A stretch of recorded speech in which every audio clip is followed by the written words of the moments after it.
Okay, so now we can start. So it's Parshat NITZAVIM. NITZAVIM means to stand, erect, stand tall. And usually, or very often, Parshat NITZAVIM is together with the next Parsha, Vayelech. And there's a lot of learning on the dynamic between standing straight and still and Vayelech, which means to go. So, but this year they're separate, and we're going to learn it separately.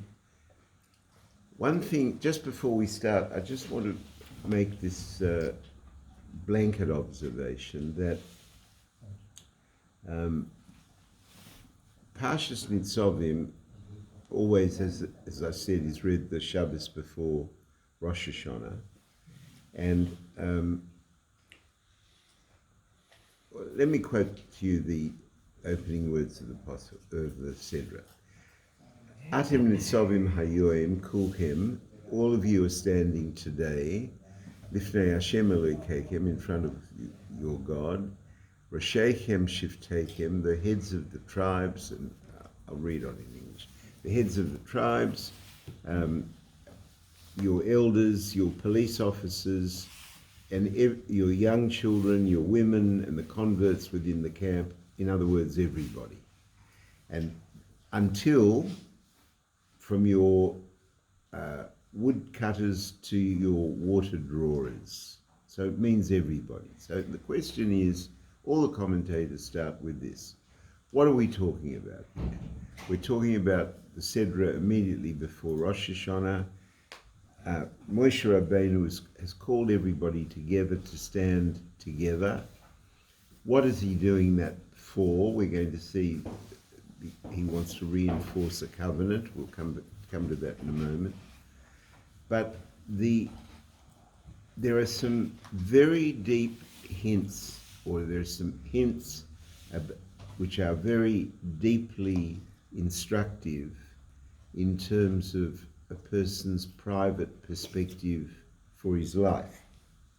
Because what's going on here is that Moshe Rabbeinu is calling everybody together immediately before his death. So if you take the example of a parent, for example, who is, God forbid, well, not God forbid, is part of life is that he's dying, and he calls his wife and children around his deathbed, that he's going to be wanting to impart something to the wife and children as a going away memento in exchange. So this isn't just a gathering. This is a gathering where Moshe Rabbeinu is saying goodbye to Am Yisrael and imploring them to do something, or a series of things. And there are two ways to learn Torah. If we get time, I'll deal with this later, but let me just sketch you into what this is. There's a famous Gemara where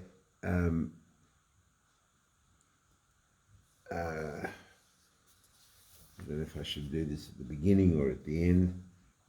There's a Gemara where Rebbe Yeshua ben Hanania is trying to go to Yerushalayim, and he comes to a fork in the road, and he sees a kid sitting there, and he says to the kid, how do I go to get to Yerushalayim? And the kid says, well, there's two ways. There's a short, long way, or there's a long, short way. Take your pick. So Rebbe Hanania says, okay, so I'll take the short, long way. And he goes the short, long way, and he finds that in a minute he's at the walls of Yerushalayim. But the problem is that to get from where he is to the wall, he's got to go through all this jungle and outgrowth. And it was so difficult that he went back and he tried the longer way, and the longer way was much shorter and much easier. So that Gemara instructs you and me to the fact that in our lives there are these two perspectives. There's immediate gratification with the rewards that gives you, which are very short term, and there's ignoring the immediate gratification and working instead on something valuable, in which case there is longer lasting benefits. So the question,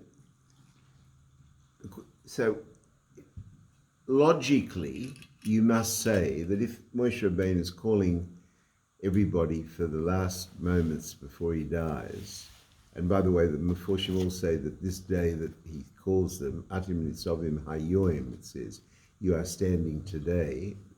All the commentaries say that today is Rosh Hashanah. He's talking about calling everyone Rosh Hashanah.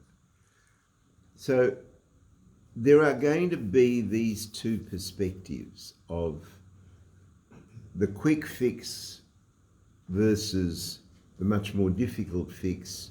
The quick fix not having enduring results, and the more difficult fix having more enduring value. And you and I know this, you know this in your own life, you know this, that everybody's default position is the quick fix, and it's usually accompanied by disappointment, whereas the more industrious pathway leads you to something more valuable. So the question is, what is the more industrious pathway that Moshe Rabbeinu is going to try and pass on to his beloved Am Yisrael, and what are they going to listen to from their beloved leader, who they loved unbelievably? I mean, Moshe Rabbeinu was loved like the Rebbe was. I mean, I have no way of comparing it, but he was very much loved by Am Yisrael. He'd been their leader for 40 years. He'd looked after them. He intervened on their behalf to God over and over again, and he was very highly valued by them.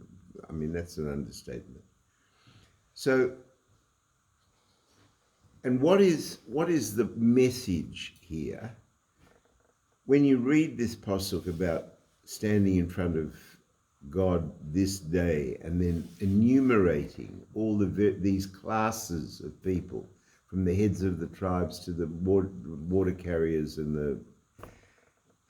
you see that this is a cross-section of all of Am Yisrael, and yet they're all valuable and they're all important. Otherwise, why would he call them? He'd say, I'm calling only the heads of the tribes today. They can pass on the information. Or I'm calling everybody except the women. Or I'm calling everybody except the children. The fact that he's calling everybody means the first hint that is contained in this, the first lesson that one has to begin to work with, is that every Jew is the starting point of your perspective of every Jew, is that we are all of equal value. Now, and that's called actus, and actus is translated as unity. And one of the things that we learn in Chassidus from Kabbalah is that when Jews are together, their fortune is much stronger. The more divided they are, the more difficult their lives are individually. And you might say, well, why is that fair? You know, if I'm going to have to be if I have to be on a desert island with 7 other guys and they're all animals, and they're all fighting and beating each other up, and why should my life be worse because of that? The answer to that is that what's fair and what's not fair is a whole different discussion. The first discussion is to understand that the dynamic, the cause, the generating force of peace, security, happiness is when Jews are demonstrating actus. That means demonstrating unity. So let's discuss that. Let's try and understand what that means, what this unity means. The first thing to understand, let's do some things that it doesn't mean. Unity does not mean uniformity. There is no, it's a myth. It's a myth perpetrated by weak, abusive people that everybody has to be the same. We have to wear the same clothes. We have to wear the same. This is not part of our tradition whatsoever, although it's been part of our history. And the Torah does stipulate that we shouldn't ape the goyim in what we wear and in our behavior. But and let me give you a wild example of that. The Frierdiker Rebbe, and don't ask me to explain this, I have no idea. This is Rebbe stuff from Rebbe to Rebbe. We happen to know it by accident. Somebody overheard something once. But the Frierdiker Rebbe told the Rebbe, when he gave his permission for the Rebbe to marry his daughter, the Rebbetzin, he made it a condition that the Rebbe would never put a foreign object in his mouth. Have I ever told you that? He was never to put a foreign object in his mouth. So in many years later, when the Rebbe was in his 80s, and he had serious dental issues which needed attention, he wouldn't allow the dentist to put anything in his mouth for this reason. Now, what was going on there, I have no idea, but I can tell you this, that Rabbi Perlov will tell you that when he was a bocher, he was one of the guys hanging off the ceiling at the Rebbe's Seder, Pesach Seder, upstairs, and he told me that, and the bochrim would watch everything the Rebbe did, right? How he crossed the road, how he opened the door, how he kissed the mezuzah, and the Rebbe ate with a fork and a finger, right? He took the food to his mouth with a fork and shoveled it off into his mouth with a finger. Now, and he did it very tidily, very gentlemanly. So he didn't eat like a chaza. He ate very delicately and gently, but he ate without, he didn't stick a fork in his mouth or a spoon in his mouth. Now, are they considered good table manners by Gentiles? Probably not. But a Jew is not a Gentile, and a Jew has a separate set of obligations, and those obligations require understanding that we're different. But the fact that we're different for a series of reasons, which we've been through many times in this year and on the tape.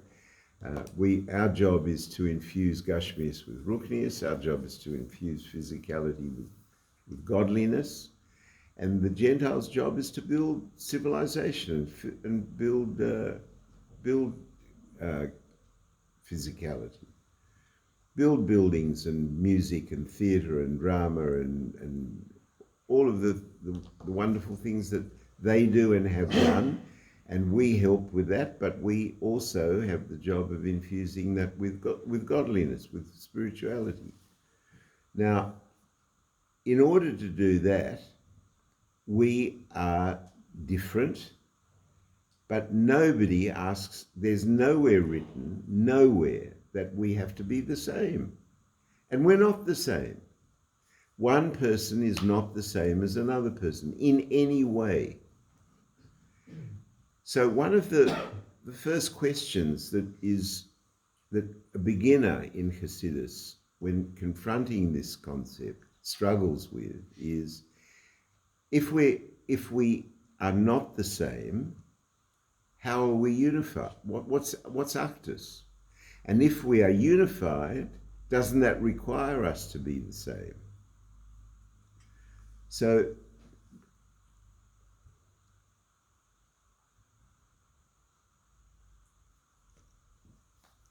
I'll tell you, there's a fascinating story in Kabbalah. There was a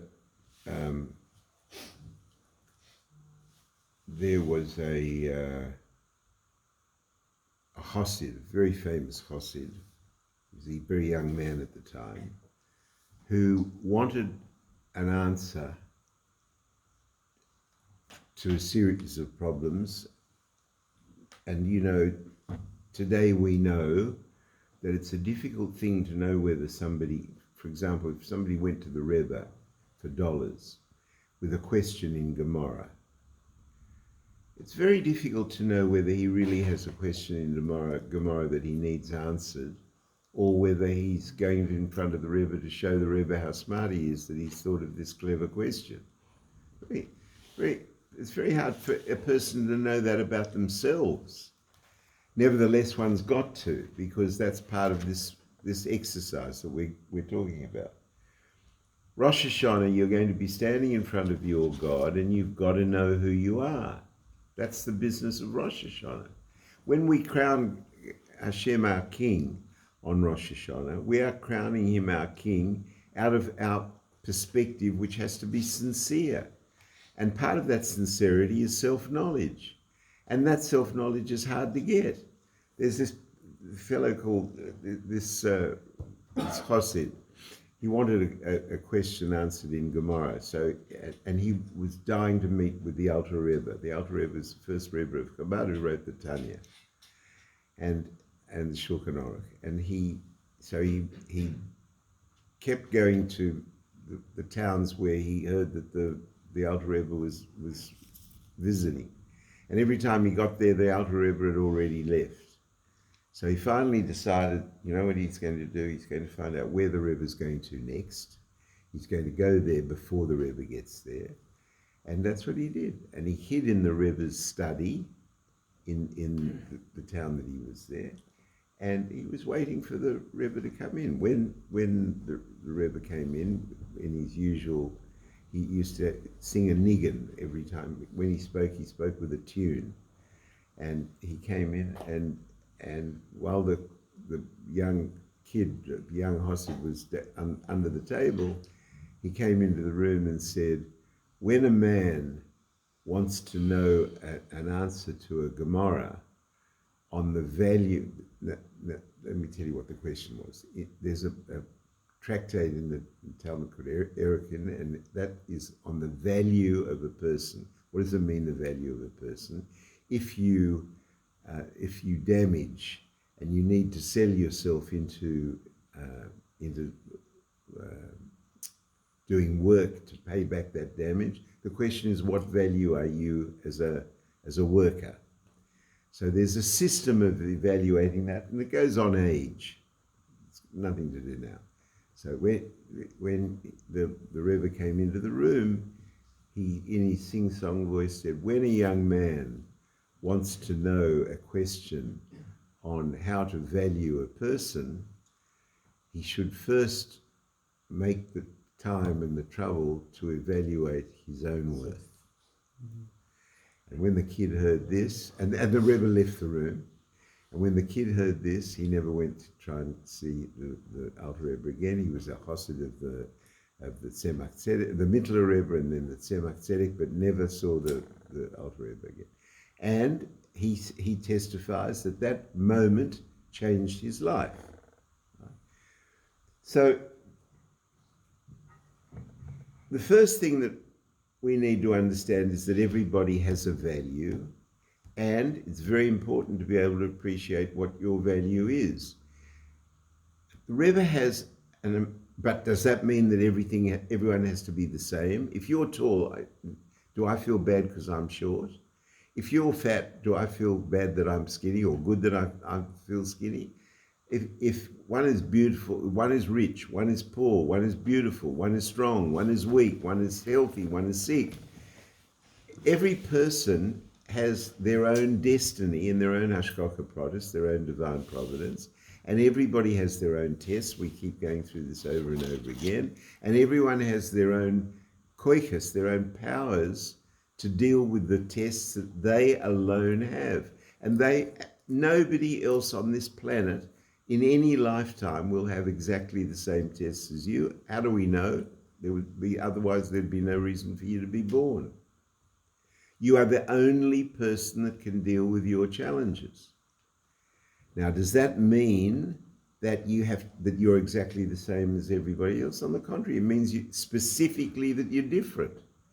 But if specifically you're different, does that mean that you don't have unity with one another?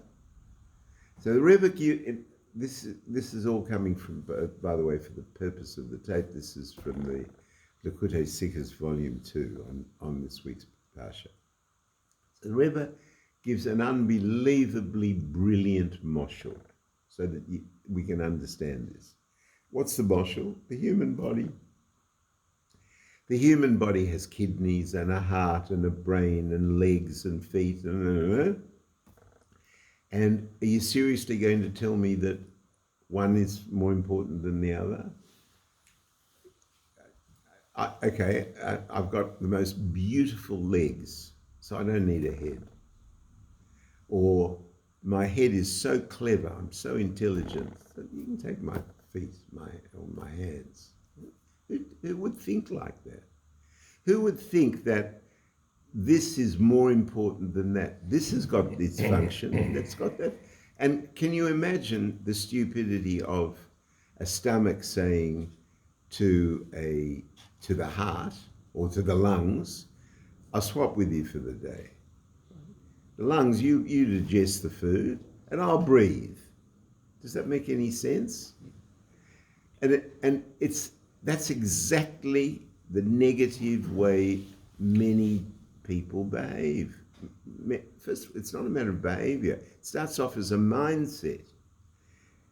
They value themselves more than somebody, they value their achievements more than somebody else's achievements. On the contrary, if somebody looks like they're achieving, they want to play it down, they want to beat it down, to build themselves up. To build themselves up for what? The stomach should be the lungs, or the lungs should be the stomach. The lungs have got to be the lungs, and the stomach's got to be the stomach. And if you are the way you are, your destiny and the game in your life is to learn who you are and what is required of you to give, not to take. Why have you been empowered with the powers that you have? Why have you been saddled with the Yetzer Hara that you have? And all of it is purposeful, and all of it's for the good. And if you have a nation of Jews who are mutually respectful of one another's separate togetherness, then you have peace and harmony. Whether it's in a family, whether it's amongst siblings, whether it's in a family, whether it's in a group, whether it's in a shul. The worst thing that can happen in a shul, everybody here's been through this with shuls. You're in a shul and everybody's happy for a little while, and then this one starts fighting with that one, and that one starts fighting with that one, and this one doesn't forget what happened 2 years ago. Who cares what happens 2 years ago? What's it to do? You know I keep saying this, but there's a Baal Shem Tov that says that if you hear something repeatedly, it's because you haven't learned it properly yet. And if I'm teaching you something repeatedly, it means that I haven't taught it to you properly yet. But we have to keep remembering the thing that when this Chassid came to the Tzemach Tzedek, the grandson of the Alter Rebbe, And he said, I don't understand, Rebbe. When children fight and they say, I hate you, and never going to talk to you again, never, and they 5 minutes later they're in the playground playing together happily. But when grown-ups say, I hate you, then you can believe it, they hate, and they don't go to their simchas, and they don't go to their, and if they go to the levaya, they walk on the other side and turn their faces, and he says, why is that? So the Tzemach Tzedek said, because why it is that children would rather be happy than right, and adults would rather be right than happy. And that is such a chokhmah that you get people who let's go back to the mashal we all understand. You're in a shul, two or three people are fighting, then they you know what? One of my sons-in-law told me that at Central, which is not our shul, I don't go to Central, so I don't know, I'm just saying, Rabbi Wolf gets when they have a simcha. Oh no, I'm sorry, I'm telling you wrong. It's my son-in-law who's the president of Caulfield Shul in Melbourne. When they have a simcha, he gets a series of emails that they don't want this one to come, they don't want that one to come, and if this one comes, they're not allowed to come into this one, they can't have an aliyah, and this, and they put all these conditions on. And he has to continuously say to them, I'm sorry, this is a shul, it's not a political playground. We don't keep any of those things. You want to have a kiddush here for your bar mitzvah, the kiddush it's open to everybody, you know. And the problem is that our division becomes our main perspective, not our actus, not our unity. Our unity doesn't entail difference. On the contrary, it's going back to the Rebbe's brilliant example of the human body. The human body is a mashal of the body of Jewry, of Am Yisrael. Am Yisrael is a body of human beings, all of which have a different role to play, a different note to play in the symphony.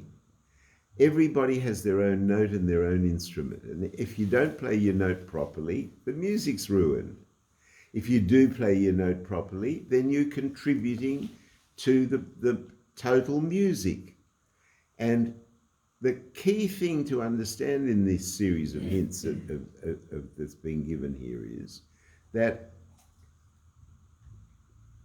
like the musician who's playing third violin or fifth cello, he is contributing by playing the note for the orchestra, for the music. He's not taking, he's giving. And one of the things that it says openly in Zohar is that a person is happier giving than taking. Now, lots of societies learn this. There are lots of ways that people have said this, and it's part of popular culture. Now, that's a great thing. We don't want a patent on God's word, and on the contrary, the more people that can understand how to live, the better life will be. As it is, people, there are two perspectives. There's the perspective of the world being a garden, a garden. And Bossi Lagani is the mimer which says, come into my garden. The word is Gani, Ganuni, which means my garden. Or it can be a jungle. And it's a matter of perspective. And you know what? Both is true. But you can live your life in a garden, and you can live your life in a jungle. It's a matter for you and me as a matter of free choice. When Am Yisrael are relating to one another with mutual respect and mutual kindness, without trying to eliminate or minimize the differences between them, but on the contrary, respecting those differences and understanding that that Jew has his mission and you have your mission, and your job is to do your mission, not to gain, but to give to Am Yisrael, to give with your life. You have a different life. You have a completely different life. It's a life of satisfaction. It's a life of empathy. It's a life of lack of stress. It's a different life. And when Moshe Rabbeinu calls everybody together and he says, we're all standing here today, and lists, he doesn't say we're all aristocrats, or we're all water carriers, and we're all of those things. But so what? You need a water carrier, and you need an aristocrat, you need a head of a tribe, you need a rebbe, you need a shlepper.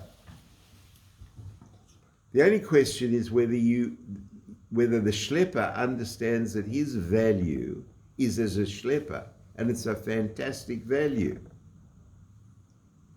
Because the scholar can't be a shlepper. He doesn't know how to. He hasn't got the muscle. It's not fit enough. On the other hand, the Talmud Hocham can't want to be a shlepper, because that's giving up his mission in life. His mission in life is to sit and learn. Now, in previous years, if this issue comes up, people ask, well, how do you know? How do you know what your mission in life is? You say you've got to be true to your own mission in life, and how do you know what it is? So the answer is that betrays a lack of real understanding of Hashgacha Pratis. Hashgacha Pratis, divine providence, means that everything that happens to you is absolutely deliberate. Therefore, what happens to you in your life is absolutely deliberate and is meant for you. And it's meant for you specifically, because nobody else can do it that way at that moment. And if a person says, well, I like your Hashgacha Pratis much better than mine. You're rich, I'm poor. You're strong, I'm weak. You're handsome, I'm ugly. That's the same mistake as the stomach saying, how about I breathe for a while and you digest the food for a while? The stomach needs to be a stomach.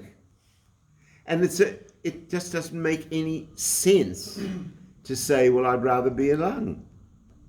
It's not an option to be a lung. You weren't created as a lung. You were created as a stomach.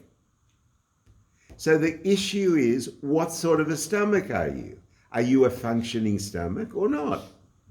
Are you not? Go to work. Do tshuva.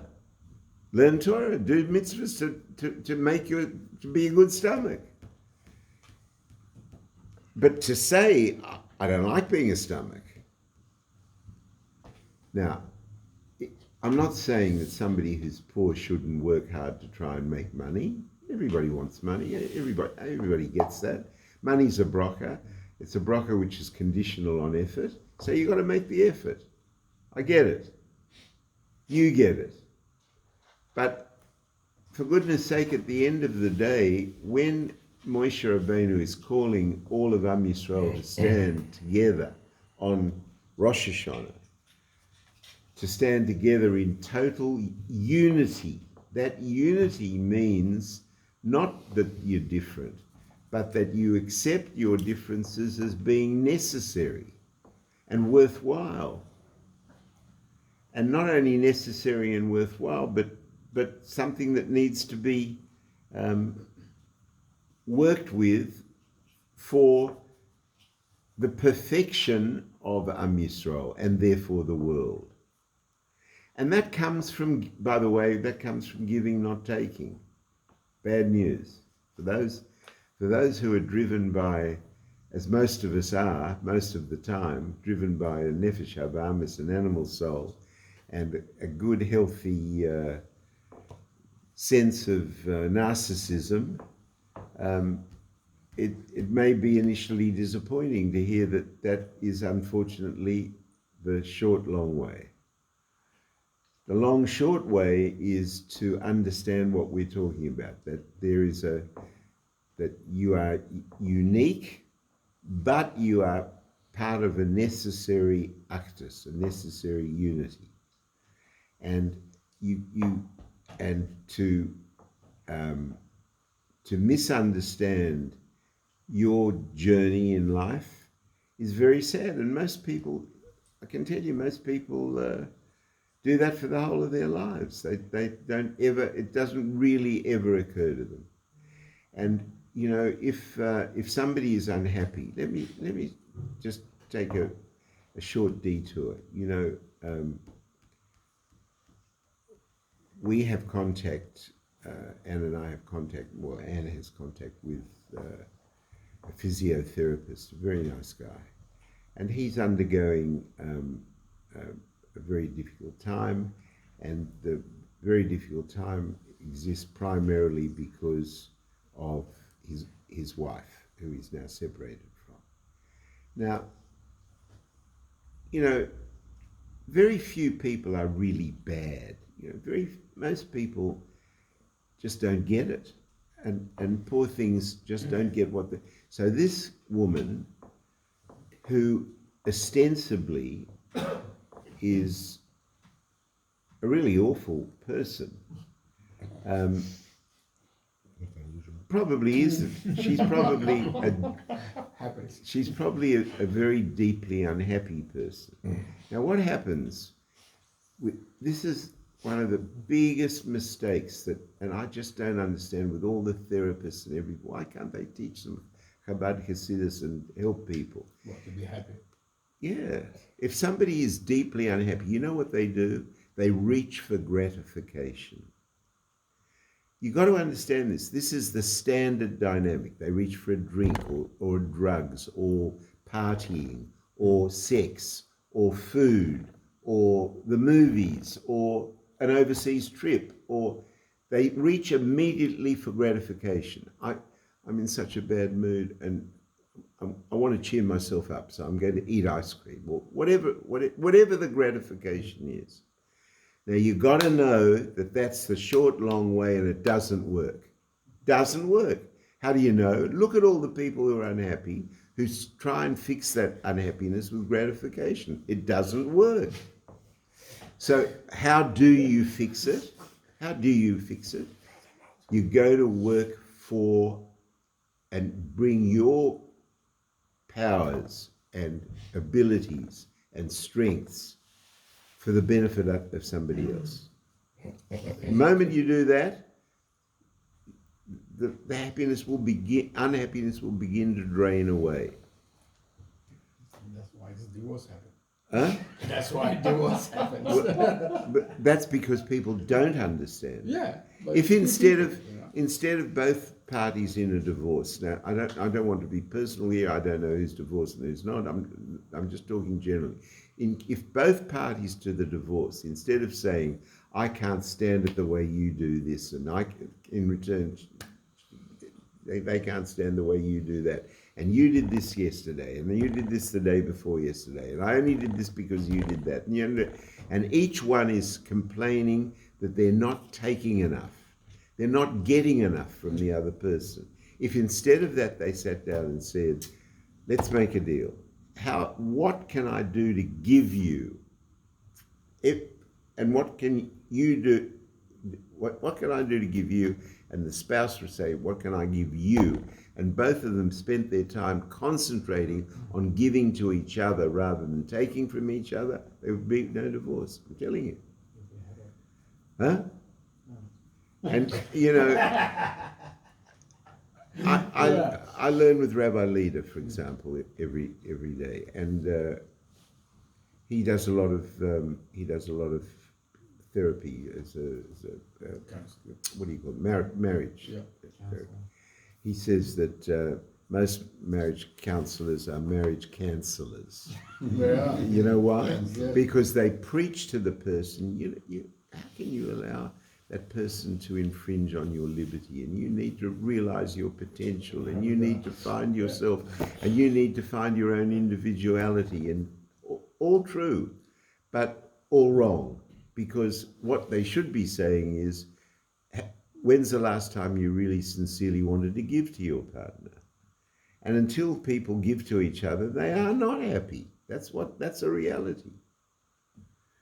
So Hasidus teaches that Kedusha is in line with giving, not taking, first of all. Secondly, before we go into Rosh Hashanah, we're coming out of Elul. We're coming out of the month of Elul when we do it, Hishbana Nefesh, when we do a balance sheet of our spiritual life. And that's what the month of Elul is. It's to develop this level of spirituality, of spiritual self-examination. And when you come out of that, and we're going in to stand in front of God and ask Him to give us a good year, and to give us a year of food and drink and health and nachas from our children, and we want Hashem to be careful when He's deciding who's going to live and who's going to die, and who's going to die by water and by starvation. And then the son of Toik of prayer is very upsetting, you know. But you've got to understand what the dynamic of this is. We are asking Hashem to, and we had this a couple of weeks ago, how can it be that on the day of judgment you're standing there and asking for things? The answer is you're asking for things because your subconscious, your nefesh elokis, your godly soul, is asking for gashmias that you can elevate, physicality that you can elevate. That's why a Jew really subconsciously wants the gashmias. So, l'chaim. Короче, радость жизни кого-то кормить. So we make. Moshe called everybody together for a covenant. Now, I need to explain in 2 seconds what this covenant means. If 2 people love each other, and that love is based on reason, if that reason disappears, it follows that the love will disappear. So if you are going to get married because she has a fantastic figure, fantastic face, whatever it is, the danger is that if that figure changes, what are you left with? So, and if a woman marries because her husband's got a fantastic haircut, what happens when he goes bald? So,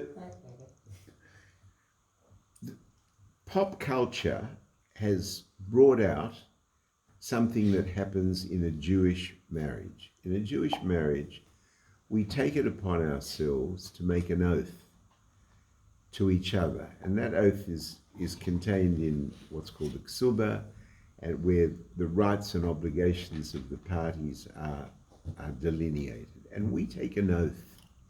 We take an oath to stick to that. Whether she gets fat, whether he gets bald, that covenant is there to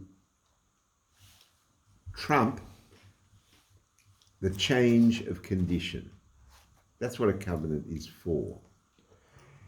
And when Moshe Rabbeinu is calling Am Yisrael to stand on Rosh Hashanah, at his last call before he goes to Shemayim, he is saying, I'm calling upon you, and the Pasuk gives the Torah gives an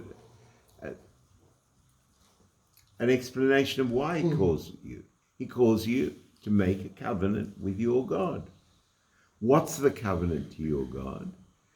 To have this perspective that we've been learning about, that your perspective needs to be one of giving. Your perspective needs to be one of understanding who you are. Your perspective is to be one of having a responsibility to carry out the tests that you've been given by Hashem as faithfully and properly as you can in happiness. Why in happiness? Because you know that you're living the best life possible, because that's the life that Hashem thinks that you ought to be living. Who knows better? You're telling me that sometimes it hurts? It does. But also, you have to understand another very deep thing. It says very clearly in Chassidus that we, using baby language, not the language of the rebellion, we are the architects of our future, of the next 5 minutes, of the next hour, of the next year. When we go and stand in front of Hashem for Rosh Hashanah, this is for the whole year. And we're asking for, in that year, for a series of improved, there are two forms of good. We haven't got time for this. There's revealed good and concealed good. We like revealed good.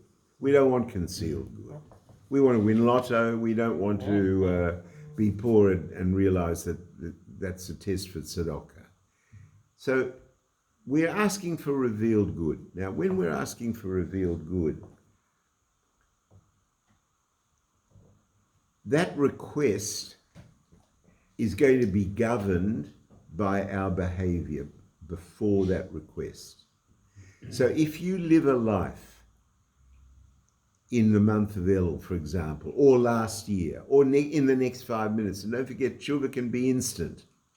If if what you're doing is contributing to life rather than trying to take from it all the time, if you're contributing to life, you're going to have a better hashgacha pratis.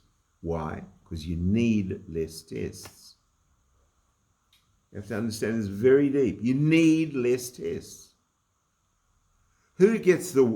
How come it is that some people who are so apparently unlucky, in inverted commas, nebach, this goes wrong, and then that goes wrong, and then that goes wrong, and it just snowballs, gets worse and worse and worse. Why?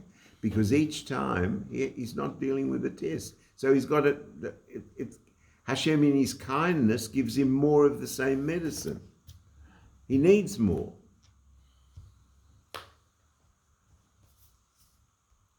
Now, there's one last thing that's missing in this. You know, when we were talking about evaluating yourself in your life, and we talked about the fact that when somebody, if your mindset is wrong, and somebody achieves something, there's a desire to minimize that. And if you do achieve something, there's a desire to magnify that. That's an unhealthy, narcissistic position that one needs to recognize and deal with it. And how do you deal with it? The answer is through kindness. Now, I'm no better at this than anybody else. I'm just giving the shir. I'm not posing as a... But I'll tell you a famous story in Chabad, which illustrates this. I don't know of any better way to illustrate it. There was a teacher in Chabad. He used to be in Olei Torah in 770 in New York.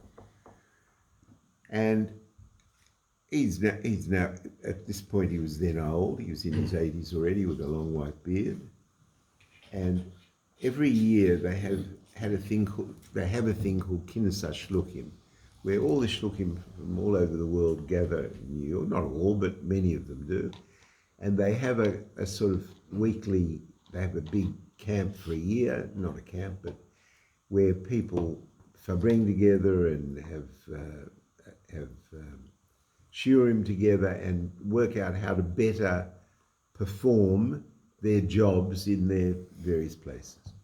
And at one of these Kinnisah Shulchan, we're going to call him the old teacher and the young teacher. There was this old teacher with the long white beard, and he's walking between the tables and he sees a young guy who he used to teach.